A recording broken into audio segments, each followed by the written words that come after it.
yung mga kaano ko doon, mga kausap ko. Tapos sabi nga sabi nung isa ano siya, "Ako ang abogado ni Satanas." Ang tanong niya mga kaibigan, itanong ka din sana sa Grand LS ko pero, wag na lang. Ang tanong niya kung si Satanas ba ay nagkasala, yun ang tanong niya doon kasi ano naman daw, kung hindi siya pinahintulutan ng Diyos na yun nga sirain si Job, hindi naman daw mangyayari yun, 'di ba? Ang nakakaano nun yung mga ganong pakikinig mga kaibigan, makadagdag ng kaalaman ba tungkol sa spiritual na bagay. Kaya nagtawanan kami kanina. Yun na baby pa kasi ako sa kanila baby pa ako, inaano nila ako, baby in spiritual na, bagay kaya hindi nila ako masyadong ina-attack. Alam nila na ano, yung hindi ako professional kaya tsaka yun lang, ang saya.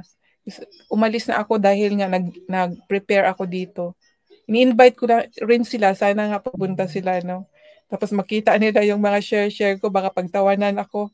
Kasi nga baby sharing, baby. Kasi yung sa spiritual na bagay mga kaibigan, 'pag wala tayong alam, baga hindi pa tayo pinanganak, wala tayong alam sa salita ng Diyos. Ngayon kung nagkakaroon na tayo ng konting kaalaman, magiging sanggol, dahan-dahan pala yun mga kaibigan kasi gano'n ang nangyari sa akin. Tapos padahan-dahan maging kumbaga nag-aaral ka grade 1, grade 2, grade 3, mga gano'n, high school, parang gano'n mga kaibigan. So, hindi talaga agad, no?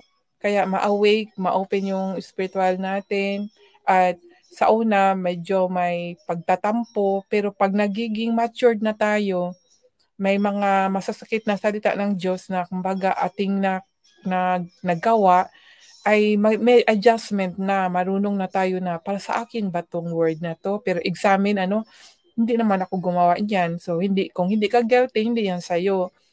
So, gano'n lang 'yun mga kaibigan at 'pag matured ka na, may ma-encounter ka na ibang mga ano, puwede ka ng maglelo, puwede mong i-share yung sa'yo, hindi yung nag-away-away. Kasi ako napagod din ako, sabi ko walang mangyayari kung away-away, Kaya